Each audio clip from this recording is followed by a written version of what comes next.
तो चलिए इस खास एक्सप्लेनर की शुरुआत करते हैं, जहां हम बीएसीबी 10वीं के अंग्रेजी परीक्षा पैटर्न का पूरा पर्दाफाश करने वाले हैं।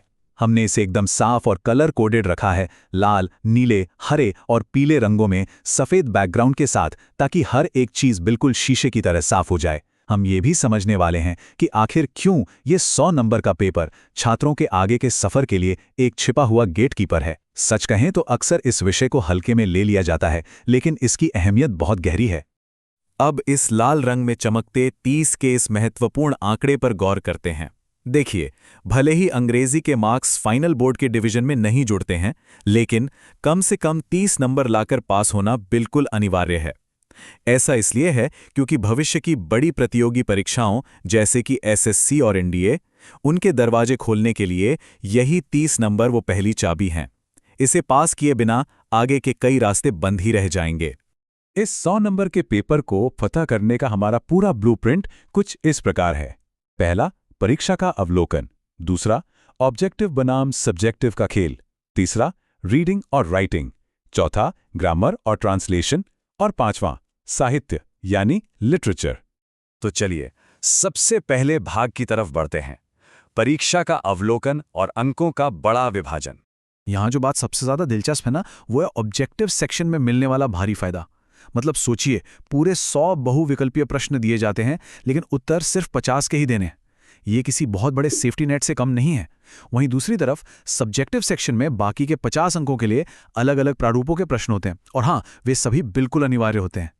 इन अलग अलग रंगों से सजे इस चार्ट को देखिए। इससे एकदम साफ हो जाता है कि परीक्षा के अंकों का असली भार कहाँ है। लिटरेचर यानी साहित्य सबसे बड़ा हिस्सा है, पूरे 40 नंबरों का। इसके बाद 20-20 अंकों के साथ रीडिंग और राइटिंग आते हैं, और फिर आखिर में ग्रामर और ट्रांसलेशन। तो एक ठोस रणनीति के लिए कहाँ सबसे ज्यादा फोकस करना है, ये एकदम स्पष्ट है। अब बढ़ते हैं दूसरे भाग की ओर, रीडिंग और राइटिंग स्किल्स। रीडिंग सेक्शन असल में समझ का परीक्षण करता है। इसमें 20 नंबर हासिल करने के लिए 3 से 4 अपठित गद्यांशों या कविताओं के ठीक अंदर छिपे हुए उत्तरों को खोजना होता है। सच मानिए, ये बिल्कुल ऐसा है जैसे जवाब सामने ही रखा हो, बस उसे थोड़ा ध्यान से पढ़कर बाहर निकालना है। वहीं राइटिंग स्किल्स में चीजें थोड़ी संक्षिप्त और सटीक रखनी होती हैं, जैसे हेल्थ इज वेल्थ या माय विलेज जैसे विषयों पर लगभग 60 शब्दों का पैराग्राफ लिखना। इसके अलावा औपचारिक पत्र, रिपोर्ट और नोटिस ड्राफ्ट करना, ये सब इसमें शामिल हैं। यहाँ शब्दों की सीमा का कड़ाई से ध्यान रखना और सही फॉर्मेट का इस्तेमाल करना ही पूरे 20 नंबर पक्के करने का असली रहस्य है। तो यहाँ सबसे काम की टिप ये है कि वास्तविक दुनिया के परिदृश्यों का अभ्यास किया जाए। कल्पना कीजिए कि कोई छात्र प्रदीप कुमार है जो स्कूल के किसी इवेंट के लिए एक ऑफिशियल नोटिस तैयार कर रहा है। बस ऐसे ही किरदार में घुसकर लिखने का ये व्यवहारिक तरीका परीक्षा में सच में बहुत काम आता है। आगे बढ़ते हैं तीसरे भाग पर, ग्रामर और ट्रांसलेशन की बुनियादी बातें।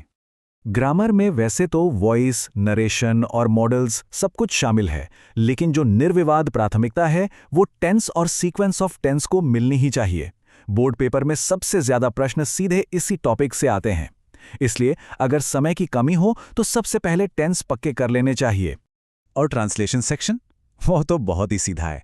ये 5 अंकों का एक बहुत ही बढ़िया और त्वरित अवसर है, जहां केवल 5 साधारण हिंदी वाक्यों को अंग्रेजी में बदलना होता है। बुनियादी ग्रामर के ज्ञान के साथ ये 5 नंबर मुट्ठी में करना बहुत आसान है।